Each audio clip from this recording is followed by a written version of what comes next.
What up? What up? It's Drunk Sports. You already know what time it is, man. We have a great show for you guys today, man. We're talking LeBron James and clutch sports with their stranglehold on the Lakers in the NBA. We're talking iHeart signing with OKC, beating up the Knicks a little bit, leaving us in desperate need of a center.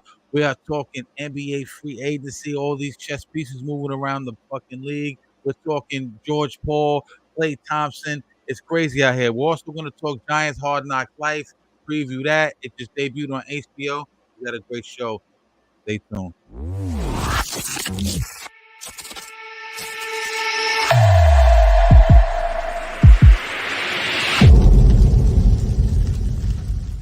Yo.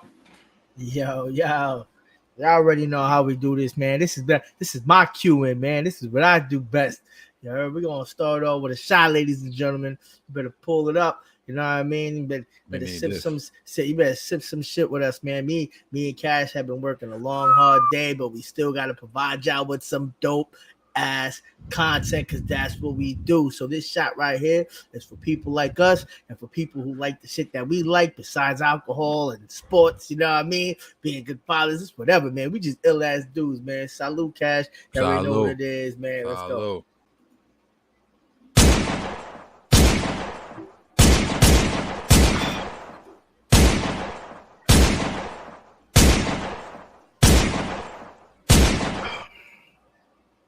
Wow, amazing, man. Amazing.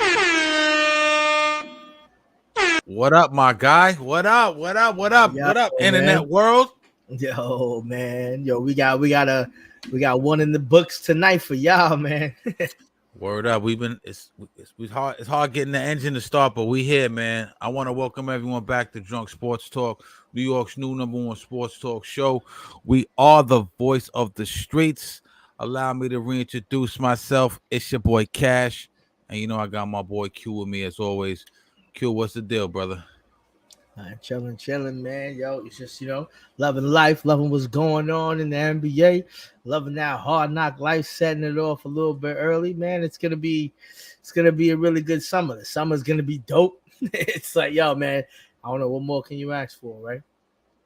Yo, it's crazy, man. We got it. Like I said in the intro, we got a really great show for you guys. But let's start it off with LeBron James, Maverick Carter, Rich Paul, Randy Mims, this powerhouse, this juggernaut, basically out here playing chess, especially with the Lakers front office, but really the whole league. They got like this, like they got a stranglehold on half the league, and LeBron is definitely one of the Lakers, man. You know, he put JJ Redick in power. He just got Bronny signed to the Lakers. A lot of people are complaining about nepotism. Rich Paul, Clutch Sports, moving and shaking behind the scenes. I know LeBron James, as you know, because it's a conflict of interest to own a agency who represents players and be a player in the league. But you know they have some back channel deal where LeBron gave that startup money to Rich Paul. Rich Paul was one of his boys, as a youngin and shit. You know what I'm saying? Listen, man, let me just go into my take a little bit on this, man. A lot of people are really rubbed the wrong way by the way these guys are moving. Not so much me. It's just part of business. I'm not mad at it, but one, they're upset about Darvin Ham being on the hot seat. In the middle of Darvin Ham being on the hot seat, former Laker coach who just got fired, JJ Redick and LeBron James starting a podcast. And we talked about this a little bit briefly. And when it first started, I'm saying to myself, yo, it's a pretty, I can fuck with this podcast. You know what I'm saying? I fuck with LeBron. You know, LeBron's like a lightning bolt for controversy. JJ Redick's a little arrogant, in my opinion, at times, but nevertheless, he's a smart guy. You know what I mean? You could see his basketball IQ when he talks. He's an intelligent guy. He's articulate. Definitely played for like 15, 16 years, so he knows the game. So I was like, this is different, man. They're going to do a podcast where they're actually breaking down the game. You know what I mean? Not like Carmelo's podcast or like Gilbert Arenas' podcast or Ryan Clark and all these guys.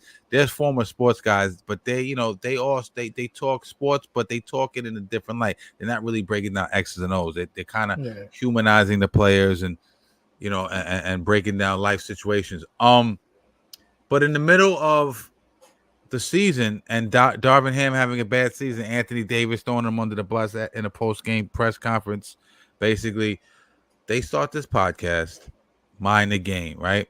And like I said, they're breaking down plays.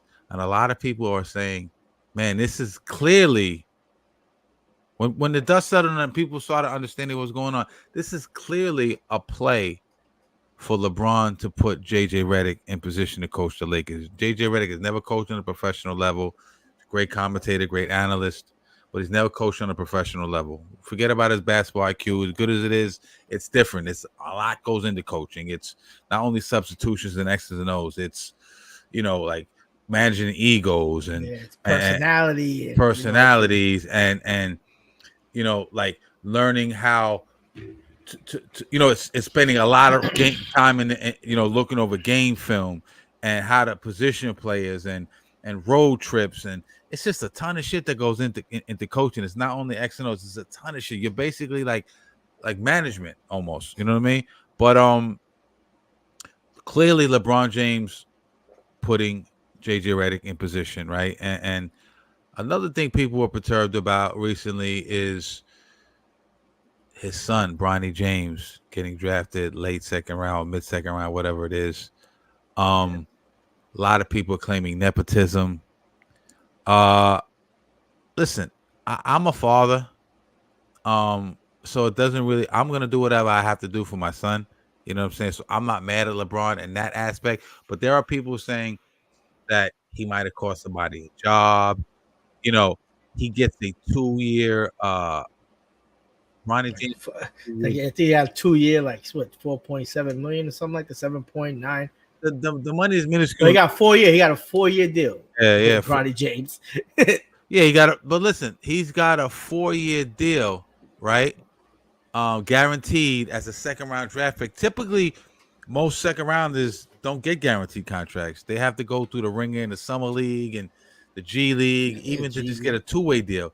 So already we know LeBron got the juice. LeBron running out here like Omar Epps and juice and shit. You know what I mean? On the roof when a nigga like, yo, you got the juice, my guy. But let's be real. Bronny didn't have a great college career. You know what I mean? I think I haven't seen enough of him. I've seen his little combine or whatever, highlights and stuff, and I've seen a little bit of him play. But let's be honest, if LeBron ain't his father, he might not even get drafted. Like I said, people are really perturbed about this nepotism running wild. I want to play a clip of JJ Redick basically lying through his teeth about Bronny. And then I want to get your opinion on what you think of LeBron basically running the Lakers. He himself got a $100 million plus deal for 2 years, got his son on the Lakers and put the coach in position. If that's not running the Lakers, I don't know what is. But I want to play a little something on JJ Redick talking about Bronny, and this is just some straight cap, and then we'll come back and get your thoughts. A couple questions. JJ, first for you, going through your first draft, what did you like about Dalton and Bronny, and what was it like having them be the first two players that you were able to help select? Yeah, I mean, I was thrilled to be in the draft room. It was a very amazing experience for me. We didn't think Dalton would be available at 17, but he provides something that we just don't have. He's a movement shooter. He can obviously play off the bounce. We viewed him very highly on our draft board, and he can score at all three levels. He's got size. There was a lot of things to be excited about with Dalton, and I'm excited to coach him. With Bronny, I want to clarify one thing you just said, which is Rob and I did not give Bronny anything. Bronny has earned this, right? Bronny talks about his hard work. Bronny has earned this through hard work. And for us, prioritizing player development, we view Bronny as like case study 1, because his base level of feel, athleticism, point of attack defender, shooting, passing, there's a lot to like about his game. And as we sort of build out our player development program holistically, JJ Redick is lying through his teeth. What has Bronny earned, man? He hasn't earned anything. what the fuck has he earned? There's no disrespect to Bronny, you know what I'm saying? I like the way LeBron move. I like the way Rich Paul moves. I like to see men of color in positions of power. That's not my problem with this. But my problem is, and I understand what is JJ Redick really going to say, but he also got caught capping last week when he said that when he got hired as the Laker coach, and we talked about this, that he didn't speak to Bronny throughout the whole speak to LeBron throughout the whole process. He talked to him about 40 minutes after he got the job. What's your take on Clutch, LeBron, Bronny, JJ Redick? LeBron is basically running the fucking Lakers. What's your take on this? I think it's gonna have to come down to what that locker room is gonna think. I think that's the most important thing. LeBron's only gonna probably be there for 2 more years. I don't know. LeBron wants to keep playing past 41, 42. It's crazy. They might just run JJ Redick out the door because just look at it like this, man. Like they went from their first round pick, Dalton Connect, averaging 22 points a game almost. Yeah. To Bronny James, who averaged almost 5 points a game. and then he got the nerve to say he earned this to his shooting. I'm not shitting on nobody. Listen, this is a dream come true, and people thought it was gonna be a lie. But when we all said LeBron run the league, he said he wanted to stay in here. LeBron didn't, become a cyborg just to shit on the NBA. He wanted to show the NBA that he's gonna end up playing basketball and make history by playing on the same team with his son. And we always thought it was gonna just be in the NBA. Ended up being the same team. Yo, this is getting absurd, man. It's almost just like, damn. The optics bad. It just doesn't look right. Like, are the Lakers even trying to win games anymore? Because think about it. Now they just spent $100 million on 2 years for LeBron. They just guaranteed a 4-point player, a 4-point a game player, whatever. That's 4.7 million or whatever it was. 4.7. It was like, and this is the team that you're building.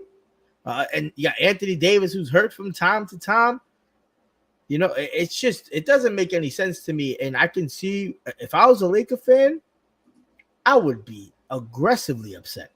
I wouldn't even know who's even allowing this to happen. What does anybody, we don't even got to go into conspiracy theories, but people must really believe in LeBron. And I thought the whole goal was just to win a championship, make the team better and go further. And I don't feel like these moves did it. I just feel like it was just LeBron saying, hey, we're going to go there and we're going to go there. Do we even know how many years JJ Redick got? I think a 4-year contract. So what's going to happen? I think it might be 3 or 4, something like that. Yeah, I think it was But what's going to happen in year 3? Or is LeBron going to stay there? Because when Daddy leaves, you know what I mean? It's you there. Or when LeBron step out that locker room and you're the one who has to deal with all these guys, is LeBron gonna be the one doing it for you? It's just, it's not a good way to set the image and tone. I'm not saying they all gotta be hard nosed and hard playing.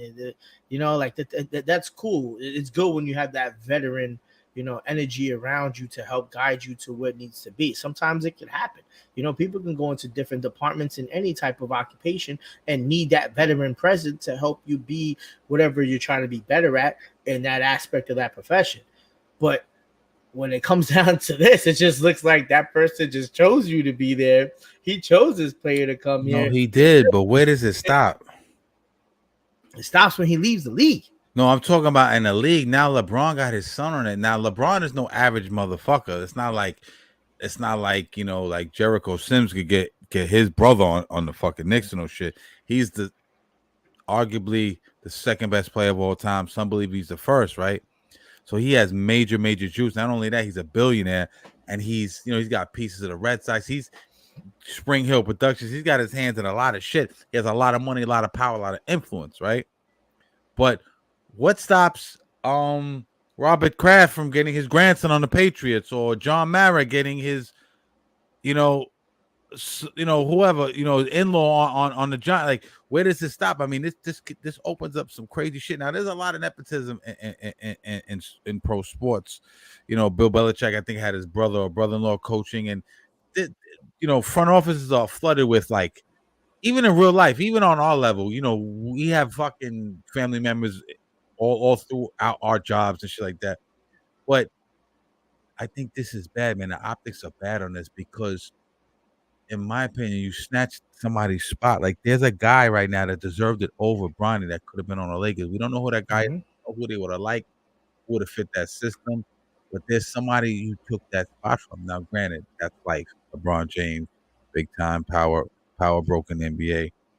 But it just, as much as I love the way Rich Paul and them get down, because I don't get it twisted, I love the way they get down. I just ain't like they was fronting on my Knicks. But outside of that, just looking at the way they conduct business, the way they handle business, and that they black, I was fucking with it. You know what I'm saying? Because we so used, and this is no disrespect to white people. I'm half white, everybody. We were so used to all these white dudes running shit and calling shots that it rubbed people the wrong way when Rich and them got up in power. You remember what the whole thing came out where they were trying to get him out the league, or the agents were kind of banding against him, trying to put rules in place to get him out of the league and everything, and he overcame that. And you know, but I just think the optics are bad, bro. I think the optics are bad.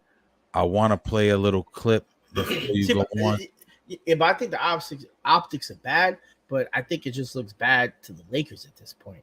You know what I mean? Like Rich Paul and them, they're gonna conduct business however it means so, just to do. You know what I mean? Like they're gonna do whatever they need to do, that agency, to get whoever they need signed, get their players made money, and get anybody. And that's like a temp agency just trying to get anybody to work for any company. And if they have any connects, they're gonna get that person in there. But it just looks bad for the Lakers ownership. And eventually when other owners, there's the 29 teams out there, when those teams start seeing shit's looking a little funny out here, I'm pretty sure they're gonna step in. They did it before when Chris Paul tried to get fucking traded to the with the Kobe trade. With the Kobe trade to the Lakers. They stopped that shit dead in I don't think they can step in on this though. I don't see how they do it. You know what I'm saying? This is you draft who you want to draft. Because you can't, then you can't just, then it's no longer democracy at this point. You know what I mean? It's what Adam Silver wants. You know what I mean? But it's all legit. Believe me, it's all legit, and it's even a good storyline. A dude playing with his son and everything. But this how powerful that I keep saying this because I'm just in awe. LeBron and Clutch. I mean, this shit's some amazing shit they pulled up. He got his son drafted, who basically scored 5 points a game. They got JJ Redick put in power off a podcast, basically, because he never coached professionally in the NBA. They move players all across the board throughout the NBA. They have a lot of players on their roster. They're almost like the government. Think about this. They have the player aspect locked, the coaching aspect locked. And they even have media locked. I mean, I think they represent Brian Windhorst. They represent Chris Broussard. They represent Nick Wright. All these guys are analysts on TV and media guys, and are big time media guys. So not only are they controlling the players and the coaches and the NBA carousel, so to speak, they're also controlling a lot of key players who control the narratives, who pump narratives out there every day on TV. So that's crazy. That's almost like, it's almost like the government, bro. This shit is crazy. But listen, let me play this response. I want to play Rob Parker from Fox Sports Network. He's on the Odd Couple. I like Rob. Keep it real. I don't always agree with him, but I want to play this clip for you real quick, and then tell me your last thoughts, and then we'll move on. All right? Get it? It's his father trying to do what's right or help his kid in any way he can. I don't have any kids. I never played professional sports. I get all that. But I must admit, I think this is the worst decision that's ever happened in professional sports. And I'm dead serious when I say that. The worst. By a team, not just player? All around. Everybody involved in this, because it changes what the essence of the game has always been, which is about competition. Chris, this is what we've always talked about, and the reason why you have an NFL where you have essentially 99% of the owners are white, and yet the league is 70% black. Meritocracy is what allowed this to be the case. They didn't go out and just fill their teams with people who look like them because they own the team and said, I don't care. I'm going to do what I want to do and no one can tell me because I own the team. It was about the best people went out there, played the game, and the people who deserve to get jobs got jobs. I heard a lot of people throw around nepotism. And there's plenty of nepotism, and I've been critical I was of one that threw it around. Yeah, plenty. And I've thrown out nepotism. Chris, it's wrong. We've seen it, especially in the front office. Oh, but gosh. it ain't staffs, front office, right. all that. But it ain't the same as what we've seen here as far as on the field. Someone would have to show me on the field where some guy got his son a spot on a team or some owner put his nephew on. I'll just take the last spot on the roster. It doesn't matter. I want you to be on the team because I own the team. And that's the part I think when LeBron looks at his legacy, that he'll be leaving the sport in a worse place than when he got here. Profound, in my opinion. Any thoughts on that? That was beautifully put, man. Because yo, that's yo, LeBron not only just changed, like, you know, we know he was one of the greatest to ever do it, but now he's one of the greatest to ever do it and still call shots. Shot caller. What you want to be? Want to be a baller? Nah, I can't. My bad. Can't reference no Diddy shit. Yeah, word up. But Out of that's bounds. just, yo, it's astounding. But to be honest, as powerful LeBron thinks he is in the NBA, like I said, there's another 29 owners out there. He's about to be one too. When he Yeah, retires, but you know he's gonna be a owner. You're owner of your 100%. own. You're owner of your own team, and it could go two ways. You could be an owner of a garbage team, and what are you gonna do? Control the whole draft? You can't, because you can't be one of the greatest and then look like everybody's gonna be just like you when you No, draft. he's gonna be an owner, and he's got Clutch behind him. Clutch is his shit. I don't give a fuck what nobody say. Yeah, but then He put Rich Paul in power. Yeah, but a lot of things will happen with that. A lot of things is going to happen where there's going to be only so much rules into place. There's going to be rules into place where it's almost going to be like there's going to have to be a fucking free agent, like an agency association at that point where somebody's got to be in media saying like, "Yo, what the fuck is going on?" It happened with the Knicks with the tampering clause with OG. You don't tell me it's going to be happening. Like, why is it not happening with these guys? Why? Because he's still in the league? Because they're not really tampering though. These niggas, yeah, but, you feel what I'm saying? It's not. He didn't force he didn't do nothing wrong. Lakers are free to fire whoever they want. They fired Darvin Ham. LeBron just used his power and leverage to throw JJ Redick in there. He uses power and leverage by saying, look, if you want me to sign with you, sign Bronny. Rich Paul calling around the league saying, don't sign Bronny. That's not illegal. Don't draft Bronny. To calling up these different teams, you know what I'm saying? Because LeBron is not coming there. You feel what I'm saying? Yeah. It's not technically doing it. It's maybe morally fucked up, but legally, by the letter of the law, he's not doing anything wrong. And that's the fucking brilliance of this shit, bro. You feel me? That's the fucking brilliance of this shit. These niggas is moving and shaking out here. You know what I'm saying? Rich Paul smashing. What's the chick he fucking with? Adele. These niggas is out here. These niggas is out here doing it, son. You know what I mean?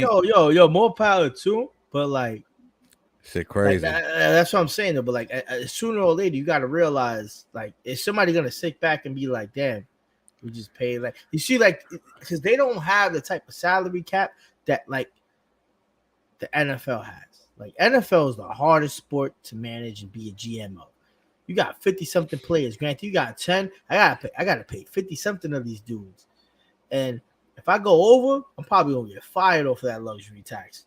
Yo, I gotta stay underneath. I gotta pay the best of the talent. I gotta find this guy to fill that hole. I gotta pay this guy $2 million. I gotta you know what I mean? Like, they don't really do that at NBA. And MLB just pay whoever the fuck they want. It doesn't even matter. Like, that's one of the reasons. Like, MLB got it crazy easy because like we could get into a whole nother topic just talking about how other sports, like, it's just unfair. There's a salary cap. At some point, they're gonna have to put a cap in the MLB, but Nah, but I agree. The NFL, yeah, you have to manage that a little bit differently than the NBA, just because of the sheer volume of the amount of players, but also this. You know, they don't like NFL markets the shield and teams market the name on the side of the helmet. NBA does a great job of marketing the fucking individual players, bro. That's the big difference. And you know, the gap between the NFL and the NBA, and this is a whole other subject, used to be super wide. It's not as wide anymore. You know, NBA is like super global. You know what I'm saying?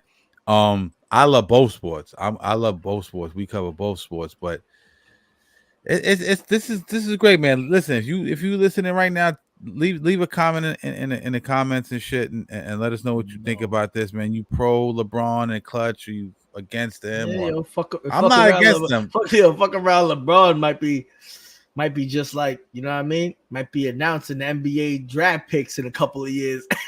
Yo, LeBron. Listen, LeBron is a power broker. I just hope he wasn't at none of them crazy parties, bro. That's all. Because you know, once you fuck around, motherfuckers will take you down. I don't, you know what I'm saying? And you know, I don't want to get canceled for saying this. I just hope he wasn't part of that bullshit.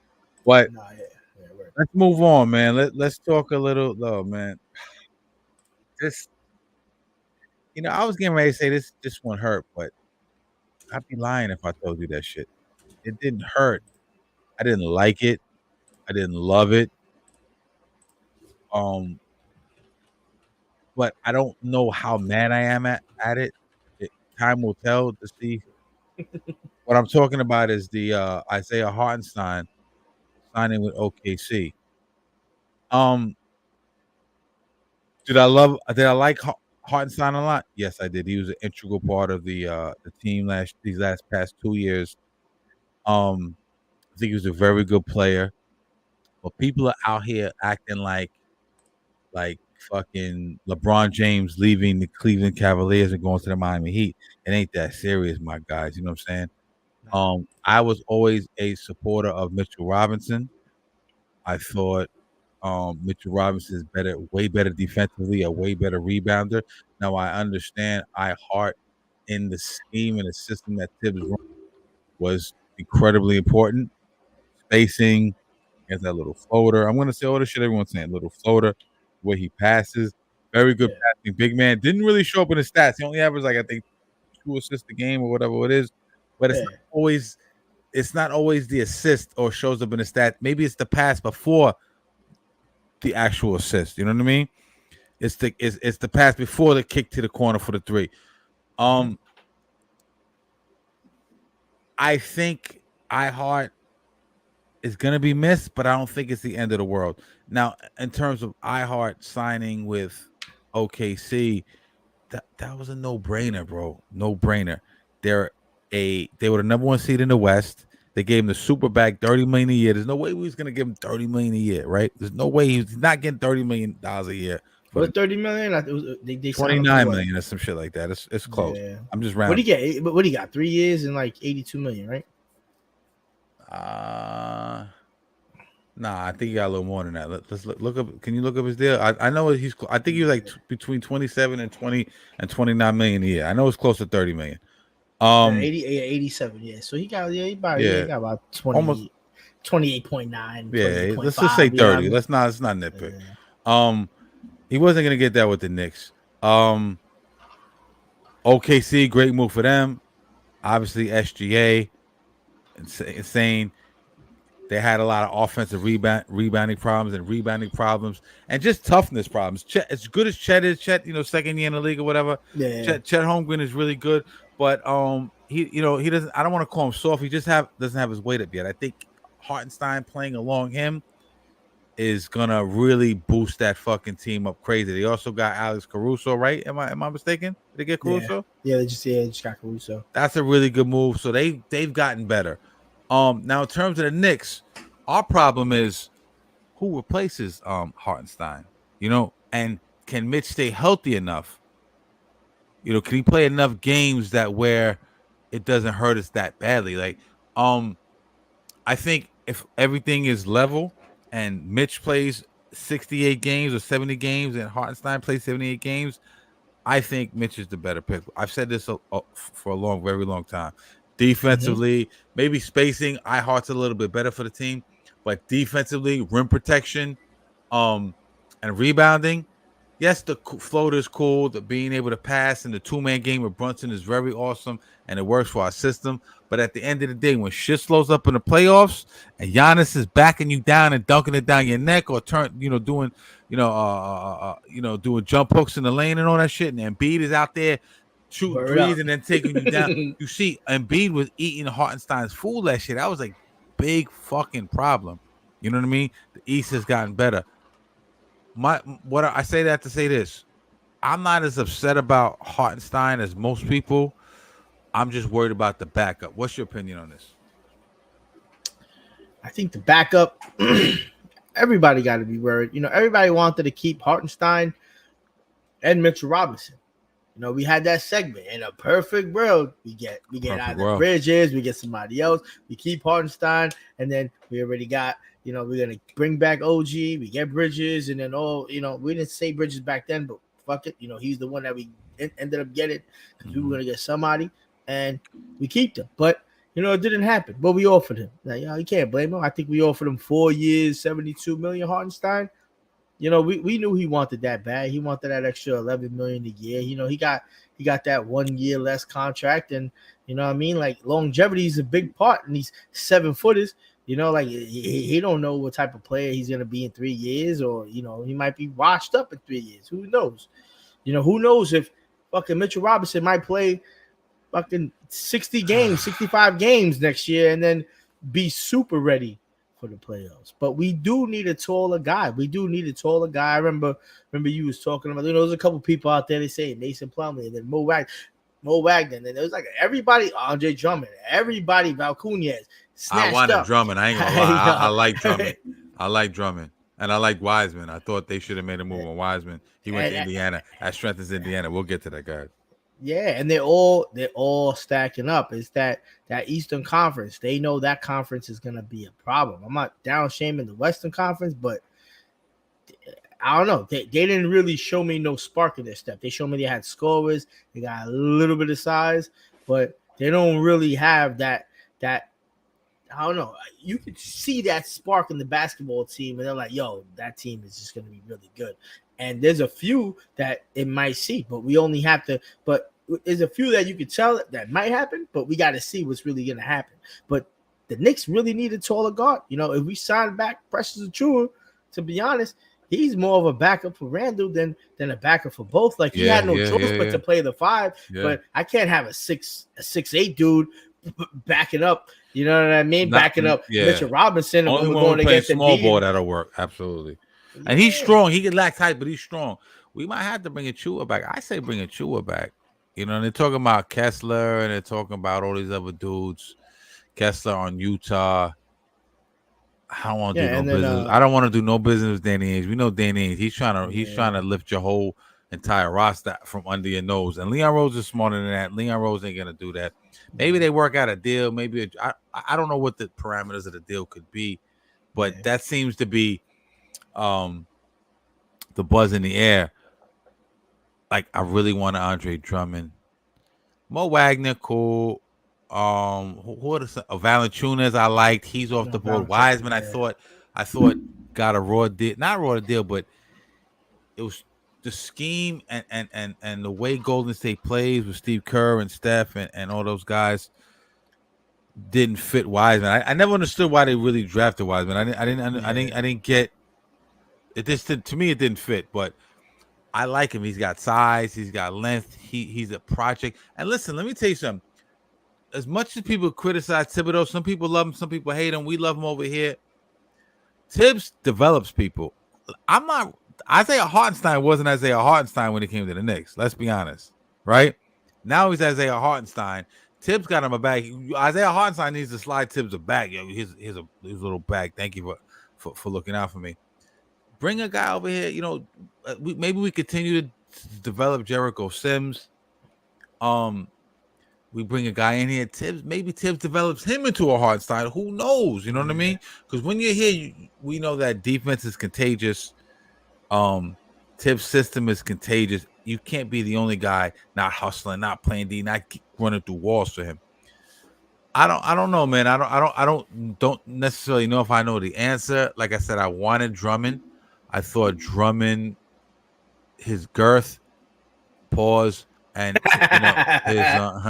his girth. You know what I'm saying? You didn't think I was gonna pause that, right? His girth, and his rebounding ability, I thought was amazing. I think it's amazing. Yeah, he's a little bit older now. People talking about DeMarcus Cousins and Dwight Howard and all this goofy shit. Nah, none of that. Yeah. But that's crazy. I don't know what the answer is, man. Only time will tell. Everyone's running around here throwing out names and shit. We could throw out names all fucking day. You know what I'm saying? That don't mean we gonna get them. But a lot of these guys are a lot of these guys that we thought might be possibilities are off the board, man. You know what I mean? Yeah. So yeah, but maybe running back Sims might not be such a bad idea. Because he do got wild hops. He's 6'10". He can't really score yet, but he looks like he's strong. He just needs a better game. So I'm hoping they're providing whatever advice that he needs, considering if they decide to make him stay, that they giving him that, that big man temperamental frame of mind, so that when he comes in here, do it because what you said, Tyler Kessler or Nick Richards, was granted would either or would be pretty decent because they're both 7-footers, but Kessler barely played last year. I think he played like 20 games or something like that, and he played like I think 50 the game the year before, which is good if you have somebody like that a 7-footer coming off the bench. That's what we need. So either one of those guys, but these guys are gonna make a smart decision. So even if we do get Wrestler, Leon Rose is not gonna give them for like, you know what I mean? Imagine his 4 first-round picks for, you know what I mean, a sophomore center. You know what I mean? Like, come on, that's just not gonna happen. These guys are, the Knicks know what they're doing, man. Everybody's got to believe the process, man. They brought us here for this reason. They got us this far, this long. They still improving. Everybody else is improving on the East because of us. So I think we just got to do what we need to do, and just trust whatever decision that they're gonna end up making. Yo, I agree, and I definitely agree with that. But this whole fucking aping shit, fucking everything up, bro. Like I can't even be a fan anymore. I have to be like a fucking lawyer / capologist / GM and worrying about this first apron, second apron, how the money matches up, and the vet man and all. Like, come on, man. This is some for the fans, by the fans shit. You know what I'm saying? But you have to be understanding of all that now, because that's how this shit. To me, the CBA, they fucked up when they put the second apron in place. I understand partly the reason was that you wanted to kind of kill these big threes, and I get all that, create more parity, but this shit is a little too much. This fucking second apron shit, it's so complex. But listen, before we get into that, I want to get into a little clip from Brandon Tini from the Fan in New York. I love to show him and Brandon the Sal. And he's talking about he doesn't think without iHeart you can win a championship. So I'm gonna play this clip, and then we're gonna respond to this in a second. Here we go. 90 mil, I get it.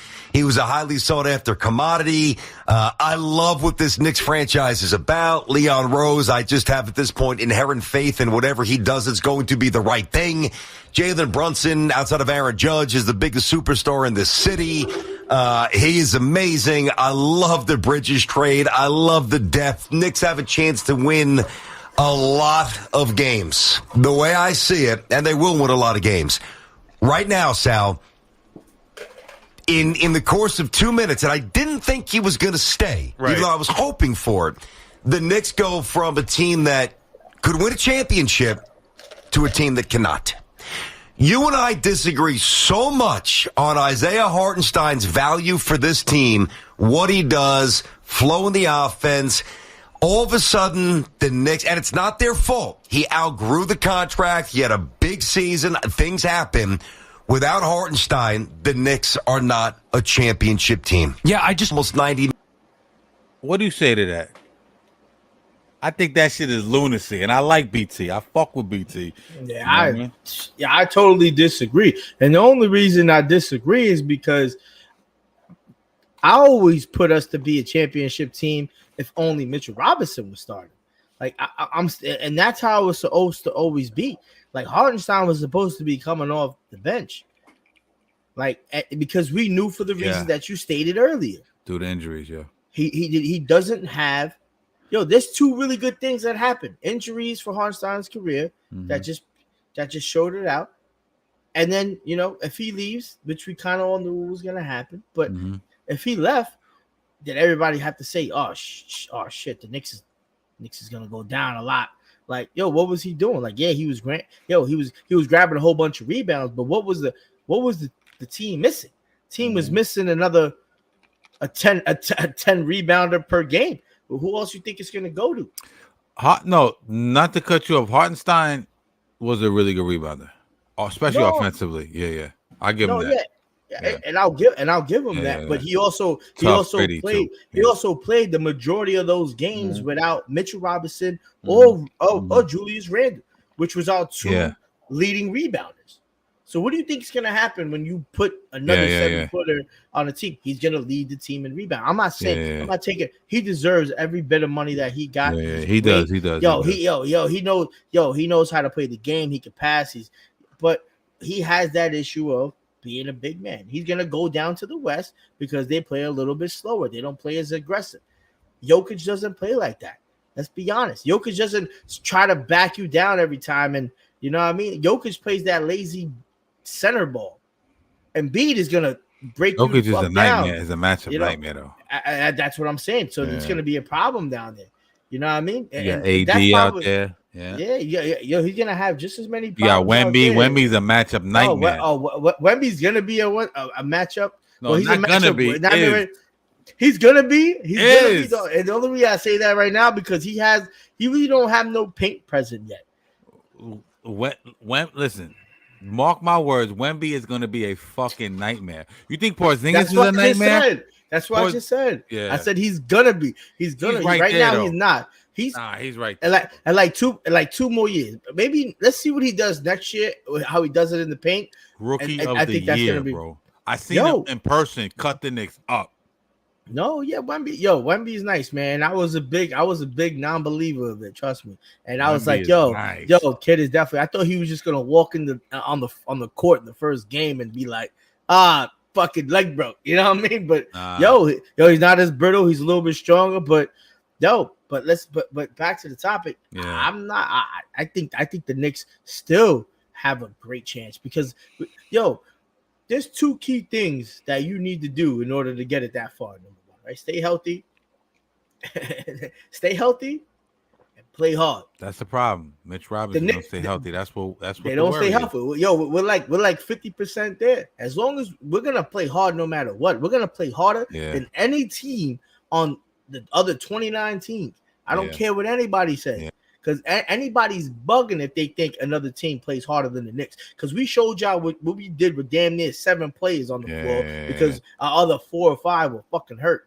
So what's gonna happen when we have an additional 3 ballers who can come out and just, you know what I mean, give our main guys some rest, or another 4 people to give our main guys some rest. It's gonna be a different conversation. And I think what it's gonna lead down to is seeing how everybody's looking when they all come back. We got to make sure Randall comes back healthy, but you know what I mean. We got to make sure, you know what I mean. We got to see what's gonna happen for the backup. Are we gonna get Precious? Are we gonna get somebody else? And I think those are the only 2 things that we really need to worry about. We already got OG and we got Mikal Bridges. So we already got the solution for Jaylen Brown and Jason Tatum. You know what I mean? Now we need to figure out. And the rest of the league, man. Like, Orlando, and we're going to get into this. Orlando's gotten better. Caldwell Pope, 3-and-D guy, went over to there. I fully expect Banchero to make a step. I think he's a great talent. You got Wagner over there. You got Cole, Greg Anthony's son, Cole Anthony. You got a lot of. They're going to take a step. We're going to talk about Paul George going over to the Sixers. Celtics are already, good. Miami really has gotten worse. They got Alec Burke. We'll talk about that. But before we get into that, because there's so much I want to talk about, man, and I'm all over the place. Yeah, but look at it, man. Word up, man. The betting got us at what? Top 5? To win the NBA, win the NBA Finals, like top 5. But I'll take those odds. The other day we were 3 So 2 teams just jumped over us. But listen, before we get into that, let me just play. I want to play Sal Licata response. Sal Licata, Brandon Tini's partner, and I normally disagree with Sal because Sal's like the shock jock, the devil's advocate, so to speak, on that show. Yeah. But he's spot on in this one. Take a listen. Well, now, I will say that if I had to choose Mitch or Hartenstein, I would have chosen Mitch. You and I have disagreed about this.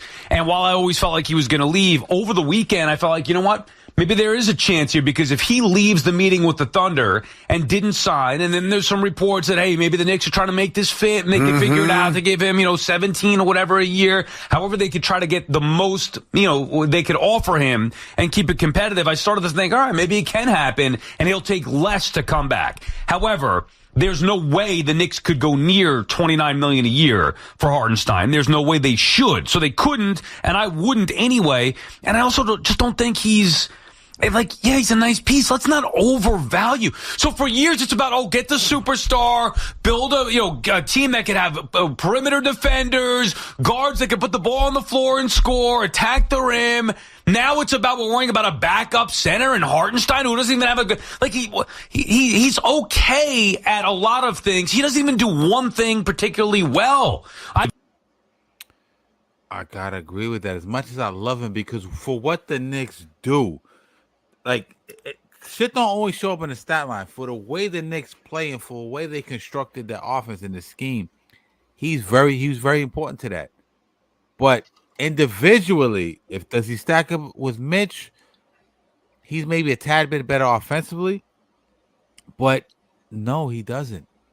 In my opinion, only the fact that he's a little bit healthier, and he even got hurt a couple of times last year. You know what I'm saying? Yeah. But I agree with Sal Hartenstein. I think everyone's freaking the fuck out, and people are gonna look at this and say, "Oh, you're hating on Isiah Hartenstein." No, I'm not. I fuck with him. I like him. I'm happy he got his bag. He's not a Knick that's gonna come back, in my opinion, and get booed. I'm not gonna boo him. I appreciate what he did here, but I'm just saying it's not the end of the fucking world, bro.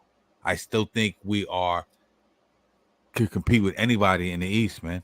You know what I mean? I definitely agree. And if you don't think the Knicks can compete with anybody in the league, man, anybody in the league, especially the Eastern Conference, they bugging because you know why? They didn't see what we could really do, and we know what we have. They just got lucky that we didn't have Julius Randle. They got lucky that OG ended up getting hurt for a little bit. Mm-hmm. Listen, we're just gonna come back healthy. We're gonna understand how we're gonna play. Tibbs has been adjusting all last year, a little bit even the year before. He's gonna make more adjustments now. You play a deeper roster.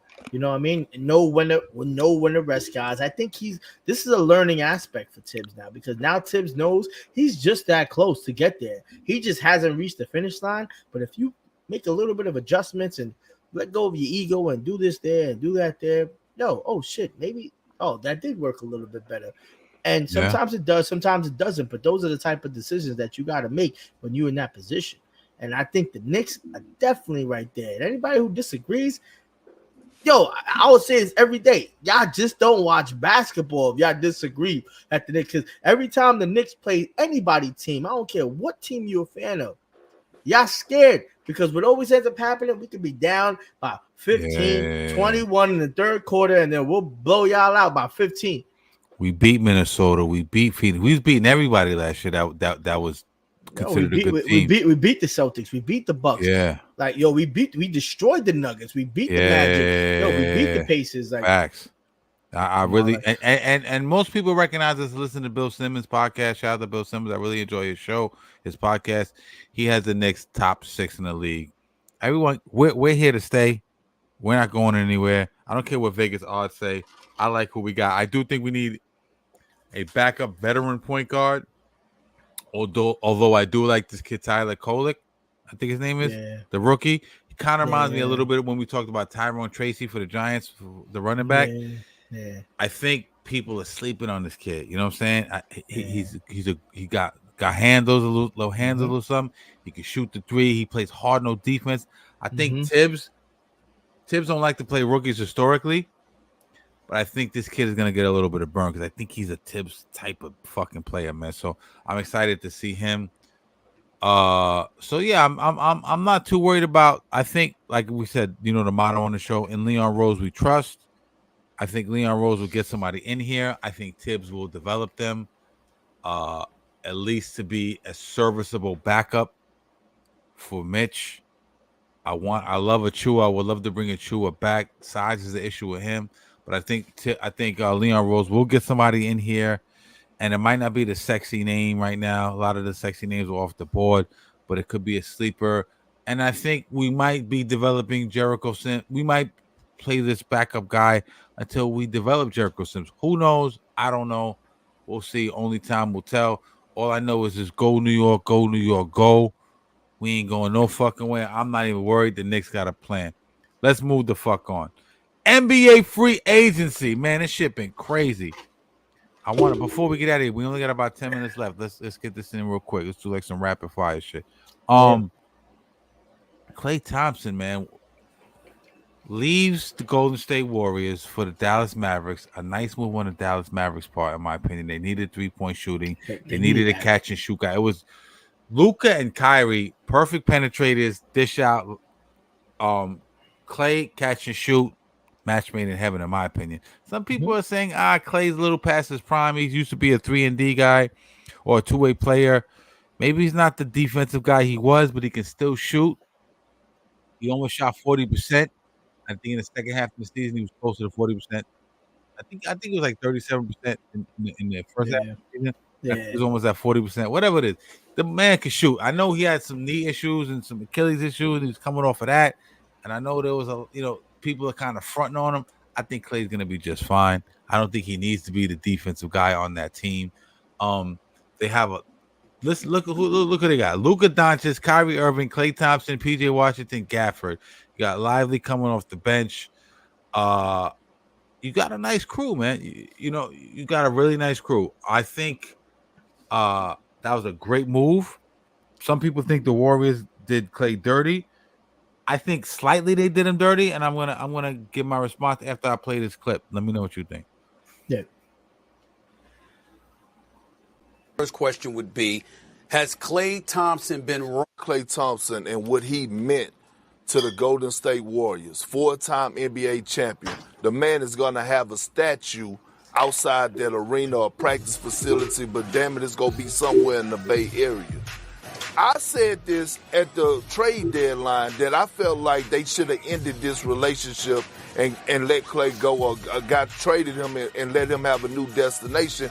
Now, when you're looking at it, it's bad, and the Warriors look bad. With Klay, deleting his, going on social media, deleting all this stuff, his history with the Warriors. And here's my thing. Where's Draymond and where's Steph? Because when it comes down to Klay, he felt disrespected all season long. Okay? He watched Andrew Wiggins get $100+ million. He watched Jordan Poole get signed to $100+ million before he was shipped off to Washington. He watched Draymond Green get $100+. The man felt disrespected. And all year long, people were talking about Klay is not the same Klay. But Shannon, Stephen A., y'all know this. When a player mind is not in the right place, he's not going to perform at the level that he needs to perform at. And I just don't like how the Warriors are handling this situation. I don't like how it's been handled when you talk about Klay Thompson and his greatness and what he meant to this organization. Absolutely. I agree. They gave Kuminga the bag. They gave Jordan Poole the bag before they gave the Washington. They gave Draymond Green $100 million. I know Steph he said, where was Steph and Draymond? But that clip is a little old. I know that Klay went to Steph and said, I don't want you to exert your power and influence and leverage to try to get me to stay here. I want them to want me, basically. You know what I'm saying? And Steph respected that. You win 4 championships with a team. You're a legend of that team.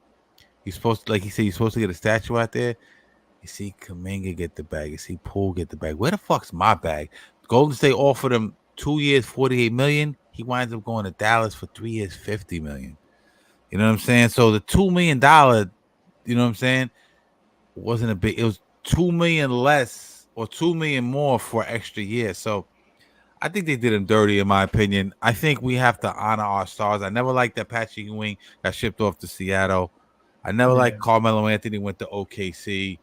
You know what I mean? I never, you know what I mean? Like, what do you think? What's your opinion? No, I agree. I think Draymond just too busy focusing on how much he fucking hates the Knicks instead of talking to your man, saying, "Yo, bro, just come up, come and stay with us, man." Like, yo, don't like that's some real man. That's a real man mentality. But Klay stepping to somebody like that, because that's what you need. That's what everybody wants to feel like. That I don't want your help. Mm-hmm. You know what I mean? I don't feel like I need anybody's help. Somebody's gonna want me, and that's probably the reason why he shot 37%, regardless of the injuries. Probably just felt like he didn't want to. They didn't want him there no more. You know what I mean? What kind of team you want to be a part of? Yeah. You know, that you feel like you're not even a part of anymore. Meanwhile, you won, 4 of your championships with 2 of the other starting lineup people, and now you're on the bench just because you're not playing so well. Like, I don't know. There's probably a lot more to the story, but regardless of the fact, you got to. But they think he's washed. That's really what it is. They think he's washed. You got to give that until that nigga fucking drains fucking 10 3-pointers on you when you play against the Warriors. He's so washed now, right? You know, you go again, my bad. No, man, it's gonna be a difference on the Mavericks too, because now he's going to space out the floor. They didn't have good spacing against, especially, and it got really displayed against the Celtics, because like that. Not only did nobody know who to pick up, the Celtics didn't even trust any of their shooters. Yeah, and you're gonna have to play Klay, because you're gonna have to step out there and put a hand in his face, because if not, if he get hot, he's gonna sink them threes. I'm looking at the Western Conference, man. Thunder has gotten better with the acquisition, obviously, of iHeart, Caruso, go along with Chet, SGA. Nuggets took a little bit hit. Caldwell Pope left. Who else? Somebody else left the Nuggets. I'm drawing a blank right now. Somebody else left the fucking Nuggets. We'll get back to that. Timberwolves have held serve. Clippers, they lost. Obviously, they lost Paul George to the Sixers. We'll talk about that in a second. They took a hit. Mavericks, I feel, have gotten better. Suns held serve. Lakers, we know LeBron said he was going to take a pay cut if DeMar DeRozan or Klay Thompson or another star could have went there. Obviously, he didn't take a pay cut. He signed for the max that they can get for 2 years. Don't know what they can really do. They have a decent team. I think they run into problems with the Nuggets. I think everyone else they could really rock with, man. Honestly, I think the Lakers are better than people think. They have LeBron James, they have Hachimura, they have obviously Anthony Davis, Nick Anderson. They have a decent team, and I think they can rock out there. Pelicans lost Valanciunas, but they got DeJounte Murray. I like that a lot. Kings hasn't really done anything. Warriors, I want to see what they're gonna do, because what are they gonna do? Let Steph ride out for the, Steph and Draymond ride out for the remainder of their careers?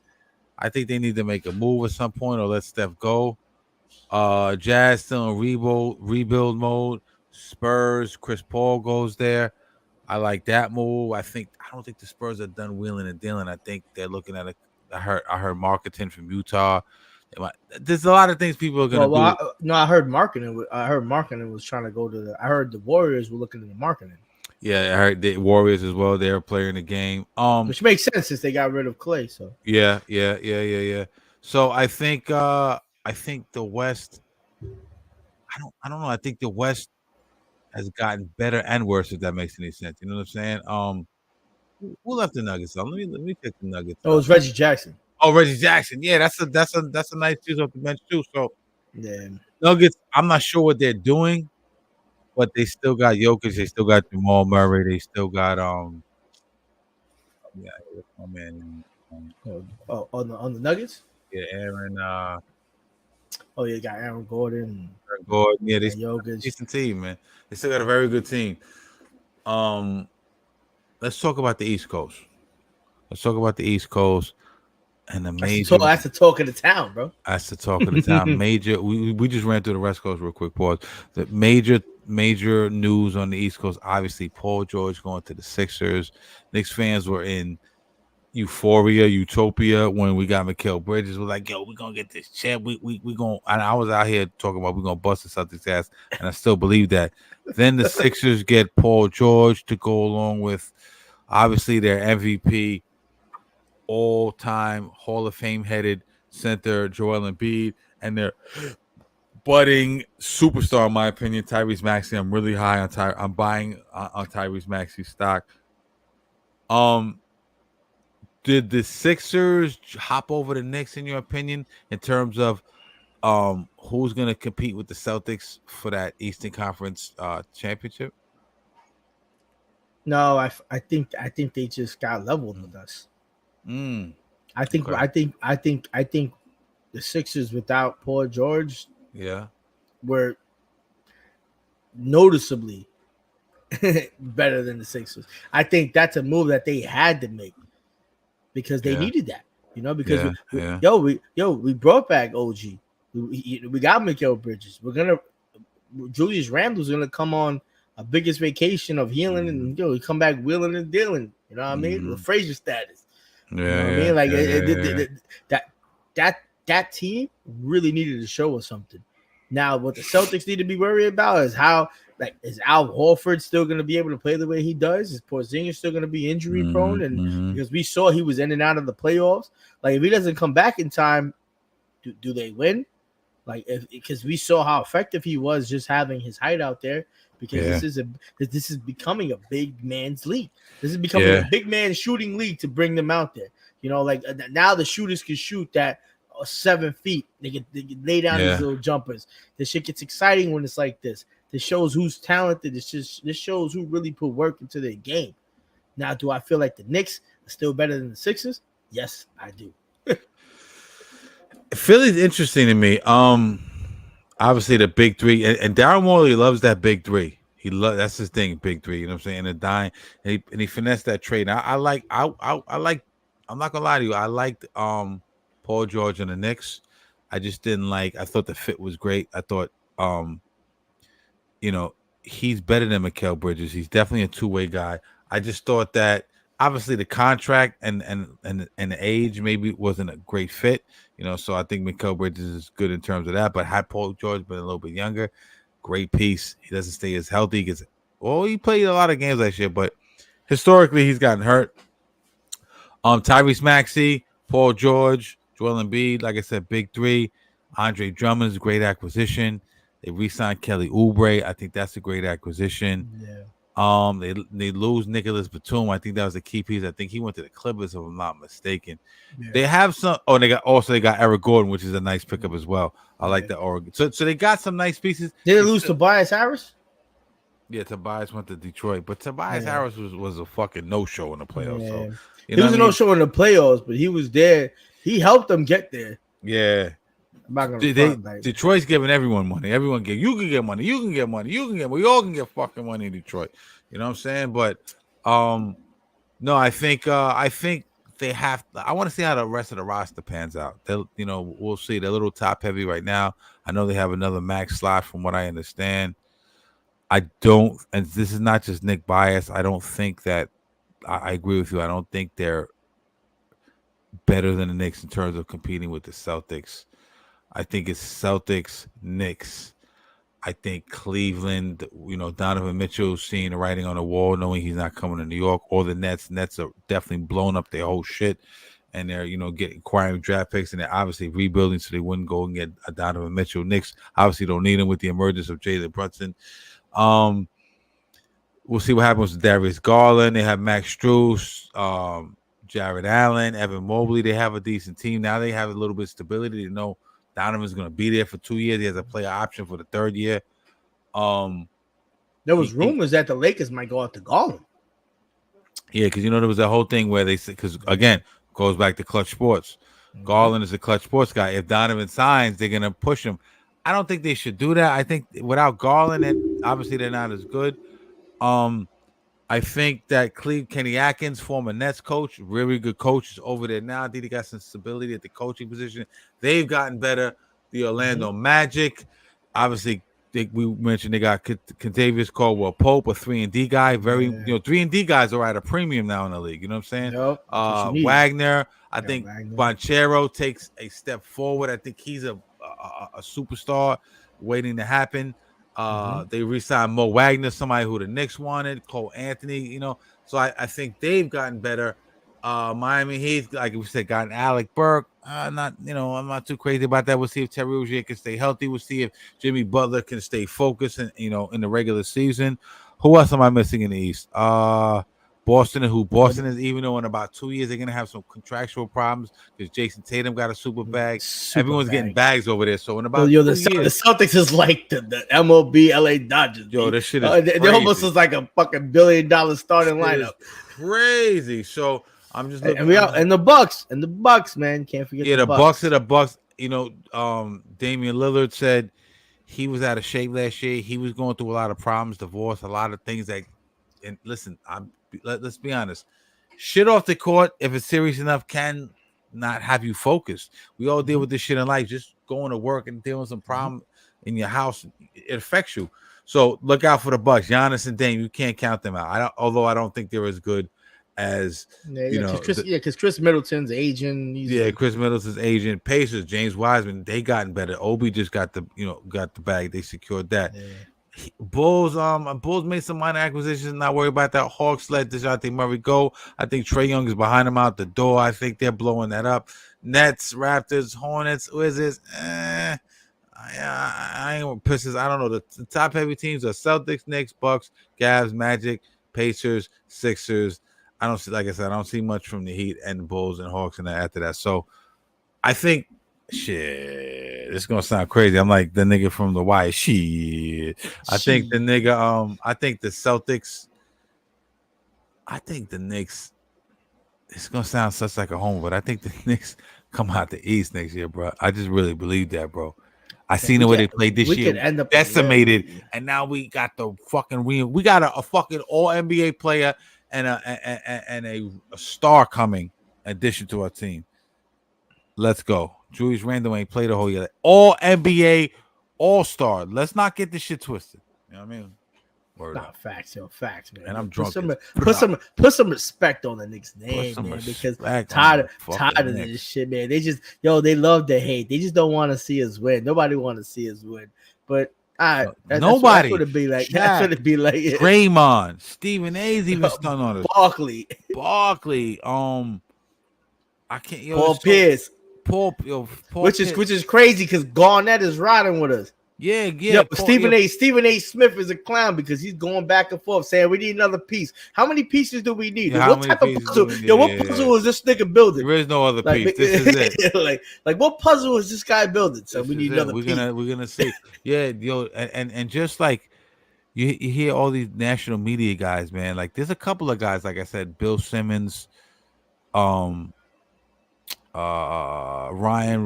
Russello, I think his name was. There's a couple of guys that's real basketball guys that are picking the Knicks. But then there's a whole bunch of like people. It goes above and beyond basketball knowledge at that point. It goes to people just don't like New Yorkers because they say we're arrogant. Even in hip hop, we're arrogant. There's like a grudge against New York, man. It's fucking insane, man. So wear that fucking Empire State fitted proudly, man, because you know what I'm saying? Because we don't give a fuck about y'all. You know what I'm saying? We you know how we get down, man. And we're gonna bust y'all ass this year. Giants, Knicks, Mets, Yankees, the Jets. It's a resurgence. Don't get it twisted. If y'all can hate all y'all want, let's get it. Well, yeah, man. Great show today. Yeah. We didn't even talk to Giants Hard Knocks. Oh, you want to get into that real quick? Let's get into that. Yeah. Talk Giants Hard Knocks. What you think? What did you think about the Giants Hard Knocks first episode? Yo, my first opinion was like, damn, I wish this would have been shot much sooner. That shit started all the way in January. Like that's crazy. You know what I mean? Like to hear what they were thinking. Meanwhile, we're all speculating what's gonna happen with the Giants about Saquon and all this shit.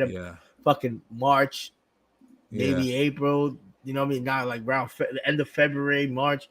shit, them niggas was discussing that shit fucking week 14 of the NFL. Like, yo, we're probably not gonna resign this guy, man. We gotta look for other running backs, and you know what I mean. Like, this is what, yo, it's crazy. It brought you into a world of where, like, to see how restructuring is, and like how to build a team, and like what you gotta look for, and like, yo, what makes you know that you sound like what you're doing. And yo, Joe Shane sounds like a fucking down ass dude, man. Because even when he was talking to Mara, like, he was just like, look, we gotta go out there. He knew what was going on. He knew there was gonna be caught. You heard what Mara said, though. Mara used our slang. What did he say? Yeah. In a perfect world, I would like to resign Saquon Barkley. Yep. But then he had the caveat in there. He said, until we build an offense that's sustainable. No, I agree. Joe Shane. This was basically based around Joe Shane. You know what I took from this, man? I think they did a great job of showing the human side of Joe Shane. You know, he's a GM, he's wheeling and dealing, he's the money guy, he's, you know, but talking about when he first became a scout for the Carolina Panthers, eating peanut butter and jelly sandwiches like 100 times a day. That's some shit that you can relate to that, man. Not, you know, most NFL fans aren't rich, aren't in the corporate world, you know what I'm saying, or don't have high positions in the corporate world. So I think we got a chance to really relate to him personally. And like you said, you just said a few minutes ago, and I think you were spot on. You got to get into the minds and of the players, directors of player personnel, GMs, assistant GMs. Dable was in the room. There's 1,000 people in there. How they make decisions, what they base decisions on, you know, talent-wise, roster-wise, monetary-wise. And I thought that was amazing. Now we're going to get into, like, you know, and it was basically based around Joe Shane and kind of based around Saquon Barkley, you know what I mean, leaving. And, you know, and I think next week we're going to, if I'm not mistaken, we're going to get into a little bit more Malik Neighbors and that, and how they picked him up and everything. But it was fascinating, man, in my opinion, right? Wouldn't you say? Oh yeah, I think it was great because, you know, like, even when they brought in Shane Bowen and you know what I mean, because like that was great. Because like Dable was like, yo, he's like, yo, I want to offer it to Shane, you know, like, for the man, like, you know what I mean, let's see. And yo, we went over all these segments because we spoke about all those stats on the Titans. I was like, yo, I love Shane Bowen. The dude fucking held a top tier running defense. On the Titans, man, like, yo, first in the red zone, like, yo, what the hell, like, yo, like 10, like, he had like top 6 to 10, and like damn near like 10 different categories in all the run defense. Like, that's insane. And that day when Dable said, yo, come over here and do this shit for our fucking run defense, I was like, yo, and he make the call, he comes in there and he's telling people, hey, the package is gonna be similar. I was like, it is, because in certain aspects and different in others. He's like, yo, it's gonna be like a 3-4. It's gonna be certain, but it's gonna be 3-4 base. It's gonna be different. You know what I mean? I just need guys to play for me. I need to take the weight off of Dexter Lawrence. That's why we got Brian Burns. You know what I mean? Like, yo, it's gonna be, oh man, like that. Yo, that shit got me a little bit hype watching it, because you know how much I love football. Besides from the Knicks, those are the only two teams that ever get me riled up. But watching that shit just made me seem like, oh man, there's a lot of other humans out there that just look gritty as me, that, you know what I mean, that got to do their job and make sure they know what the fuck they're talking about. Yeah, Joe, there's a couple of quotes I took out of there. Joe Shane said, we got to build up the offensive line, and that doesn't mean handing off the ball to a $12 million running back. We're paying a guy $40 million. We need him to basically saying we need him to go out there and make fucking plays. You know what I'm saying? And they got him some weapons, man. I think, and we talked about this already. We'll get deeper into this as the summer goes on. If you missed it, go back and check out our Giants assessments. But I think, you know, Daniel Jones, you know, he's on the clock right now, as everyone knows. But a lot of weapons we put around him. Still think we need some weapons, but I fully expect, if Daniel Jones is the guy, we're gonna find out right now. They upgraded the offensive line, obviously. They upgraded the receiver position. Obviously we talked about Jalen Hyatt already. We talked about Malik Neighbors. Obviously Hodgins Wendell Robinson, I expect him to have a really good year. I think the receiver core is fine. I think the offensive line is better. We're going to find out what Daniel Jones is about. I think the defense was already really good, and I think it's just gotten better. And I think the Giants, and he also talked about this. What are we? And I forget the guy who said it because I'm a little saucy. What are we? Since if Saquon is leaving, what's the identity of the team? So much was based around Saquon. And I think the identity goes back to who the Giants really are. They're a defensive-minded team, right? The linebacker core, the three guys in the front line, the DBs. That's what it's all about, man. I think it's about that Giants defense, man. In my opinion, I think we have a really stout defense. A little worried about safety, a little worried about the the cornerbacks and everything, and experience, not talent wise and experience wise. But I think we're really building a great defense. I think this year is going to really show everything that. Listen, man. We got two teams that we've talked about tonight between the Knicks that are trying to build what the franchise used to be, and the same thing could go hand in hand for the Giants. We got another GM who's trying to build the same identity that the Giants used to be. Yeah. And I think we're on the right path. I think all the pieces that we added, I think what we drafted was right. Oh man, it's just gonna be exciting. But it was a fun thing to see because it's cool when you watch other people. I watch other Hard Knock, what I mean? It's other teams. It's like, that's cool, but it's a different feeling when you watch your own. You're like, let me see who's the dude behind your desk, especially when it's your first time. You know what I mean? Like a lot of the times in the past, it was always the same team every year, because nobody else wanted to do it. But the Giants is like, nah, man, fuck it, yo. We're gonna show these guys like how we conduct business out here. Yo, that's a New York state of mind, yo. That's a New York state. I'm really hype about the defense, man, especially the linebacker core. Brian Burns, O'Keefe, McFadden, Thibodeau, secondary, Cordell Flott. I think Ojulari might get traded though, they're saying. Yeah, I'm hearing that too. I like Isaiah Simmons. He's a Swiss Army guy. I like Isaiah Simmons. Cordell Flott, rookie, but I think he's talented, man. I'm watching a lot of film on these guys. Tyler Newbin, I really fuck with him. Pinnock's back again. Deontay Banks back again. Trey Herndon, I fuck with.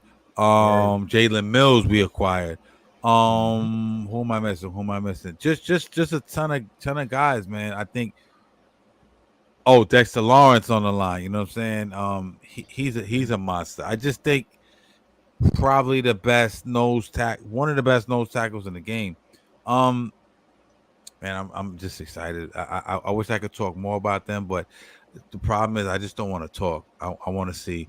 I want to see how it looks. As the Hard Knock progresses, and trust me, as the season gets closer, and August is right around the block, ladies and gentlemen. You best believe we're gonna be seeing everything that we've been talking about in the next 6 to 8 weeks. Yeah. Even special teams. Isaiah McKenzie, who's going to be spending some time on special teams. I really like that.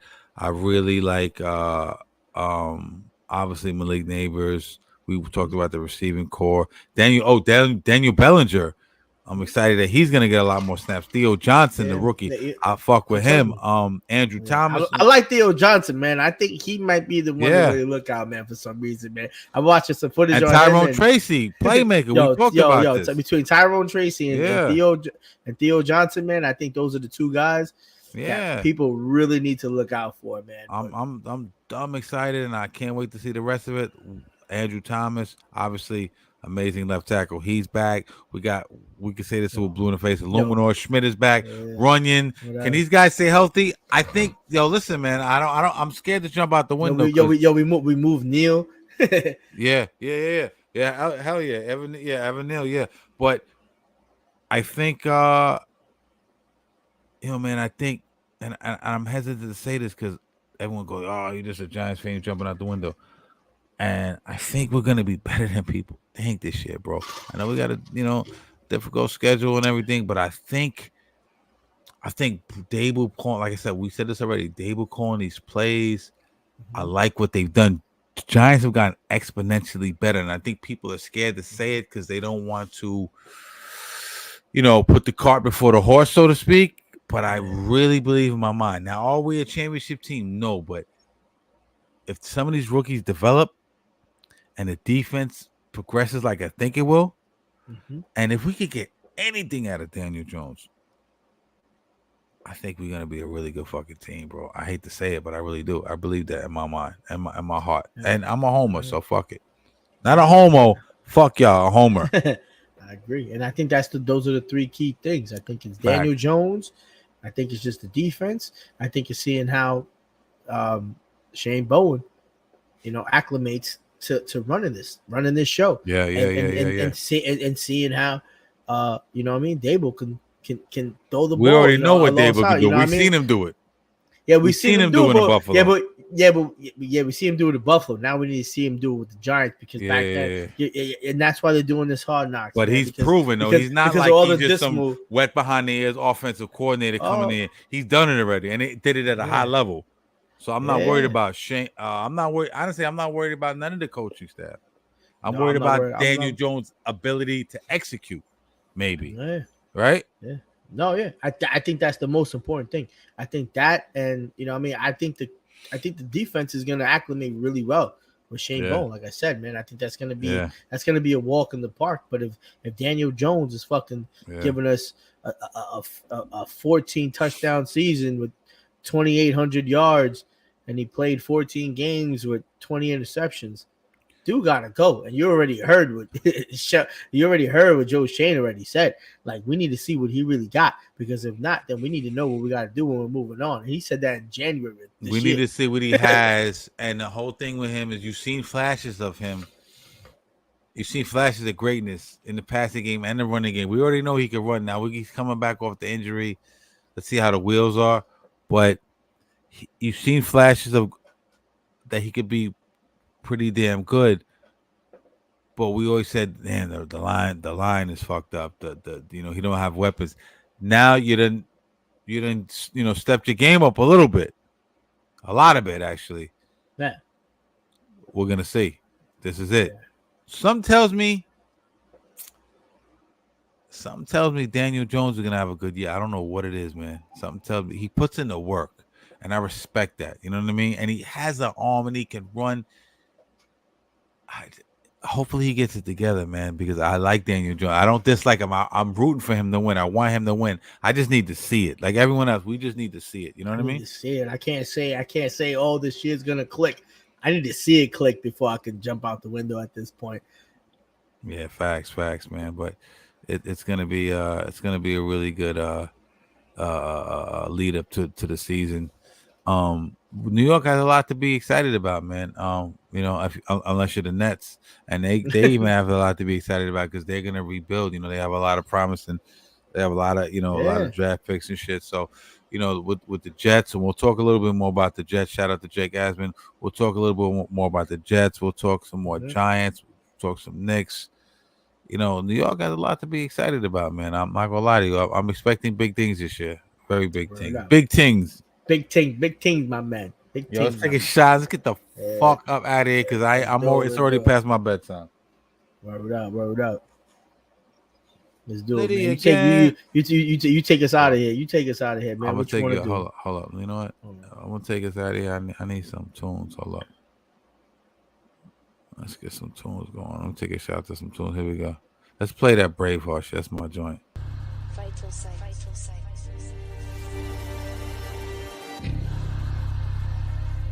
Shout out to all the 9-to-5ers. Word out. All the dudes. We already know. Who watch sports on Sundays just to escape the perils of everyday life. You know what I'm saying? We're gonna send this one out to all my New Yorkers. They fronting on us right now. They not believing on us right now. They scared. They see the upgrades. They see the moves we make. They see us out here moving and shaking. Leon Rose, Joe Shane, Brian Dable, Tom Thibodeau, you know what I'm saying? Woody Johnson. Tell him. The whole Jets organization. We outside this year. We ain't playing with y'all. Draymond Green, Charles Barkley, Shaq. Let's go, baby. You already know. Colin Cowherd, You already know. New York, we ain't going nowhere. We going to push it in your face this year. You already know. Let's take a shot for NYC. Word up. Y'all already know. Love it. Let's get it. All the boroughs. Drunk Sports Talk. See y'all bitches next week. Peace.